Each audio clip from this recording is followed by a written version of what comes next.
Бүгін біздің тақырыбымыз миокард инфарктісі.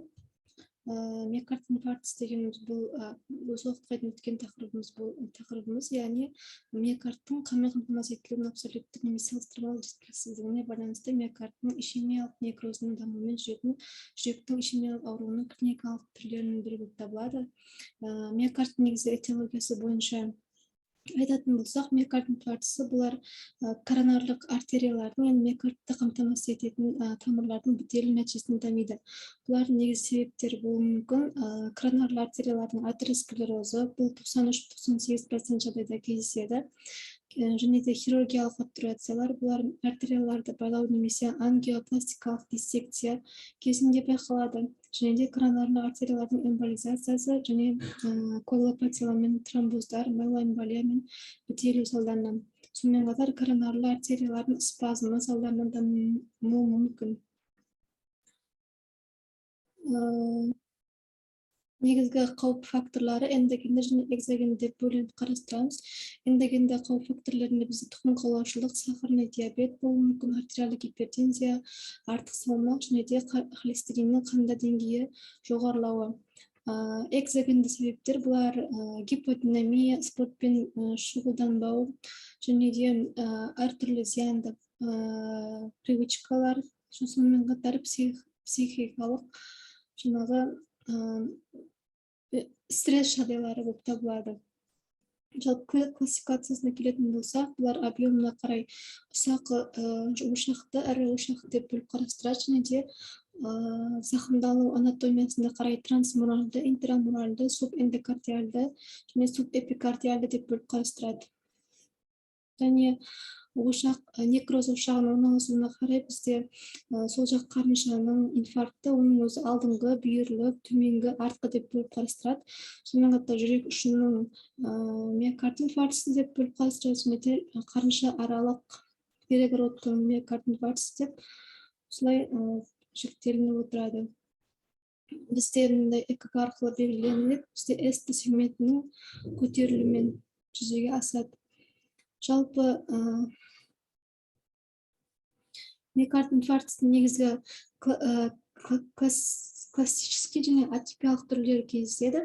Атипиялық түрі бұлар қадымғы классикалық формаларына қарағанда ерекше болып табылады.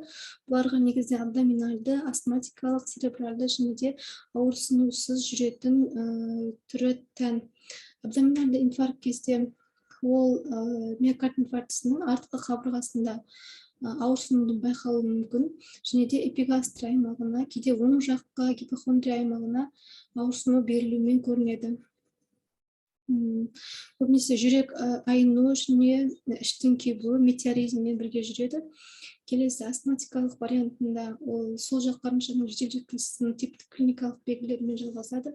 тұншығу, ауа жетіспеушілік сезімі, көбікті қақырық пен жөтел, үрей, қан қысымының төмендеуі, бозару, аяқ қолдарының суық болып келуі осыған тән. Келесі аритмиялық вариант, бұл кезде жүректің пароксизмальды жүрекшелердің фибрилляциясының әсерінен болады, және де тахикардия, өткізгіштіктің бұзылуы, және де бұл кезде ауырсыну болмауы мүмкін, яғни ауырсынусыз жүреді.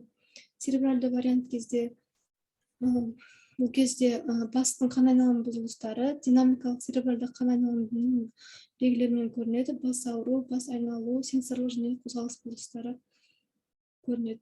Перифериялық вариант, бұл кезде ауырсыну жүрек тұсында емес, басқа аймақта, тамақта, сол қолда, сол жақ саусақтың ұшында, сол жақ иық сүйегінде орналасуы мүмкін.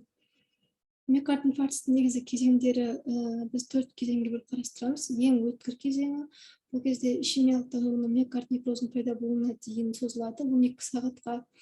Екінші жедел кезең некрозның пайда болуынан бастап миомаляцияға дейінгі, яғни бұлшықеттердің ферментативті бірігуінің нәтижесіне дейінгі 12 күнге созылады. Ал үшінші кезең жедел дозасы тақырыптың пайда болуынан бастап некротикалық тіндердің орнында грануляциялық тіндердің дамуы дейін созылады. Бұл кезде 1 айға дейін созылуы мүмкін. Келесі соңғы шырамды кезең бұл тыртықтың жетілуі және 6 айға дейінгі жұмыс істеудің жаңа жағдайларына бейімделуі сатысы болып табылады. Мекартты негізінен ЭКГ арқылы көреміз. Осы 4 стадиясына байланысты ЭКГ-да өзгерістер орын алып отырады. Клиникалық белгілері бойынша бұл кезде классикалық типінің негізгі көріністері қатты кеуде ауырады, ол соншалық қарқынды болуы мүмкін, және де пациенттің физикалық активтілігін төмендетеді, басып, күйдіріп, қысып, иыққа және көбінесе сол қолға, арқаға, іштің жоғары бөлігіне, мойынға және жаққа берілуі мүмкін. Сонымен қатар науқаста жиі бетке тынысы болуы мүмкін, және де жөтел болуы мүмкін, және де жүрек соғуы болуы мүмкін, және де естен тану жағдайлары байқалуы мүмкін. Жалпы диагностикасында біз ең бірінші ЭКГ арқылы қараймыз, және сегменттердің проделуымен көрінеді. Сонымен қатар жалпы қан анализі, сонымен қатар бұлшық зақымдануының маркерін анықтау үшін биохимиялық анализдер жүргіземіз. Ол кезде миоглобин, және де тропонин байқаймыз. Сонымен қатар УЗИ сердце жүргіземіз, кеуде клеткасының рентгенографиясын диагностика мақсатында түсіреміз. Миокард инфарктісін емдеу мақсатында біз тромбдың одан әрі дамуының алдын алуымыз үшін және некроз ошақтарын шектеу үшін, миокард инфарктісінің асқынуларын алдын алу және ерте жою мақсатында, және миокард инфаркті науқастарды физикалық және психологиялық реабилитациялау мақсатында ем шара жүргіземіз. Басты базисті терапия бұл ауруды басу, тромболитикалық терапия болып табылады, антитромболитикалық және антиагрегантты терапия жүргізіледі, және де оксигенотерапия, сонымен қатар антиишемиялық терапия, және де АПФ ингибиторлары.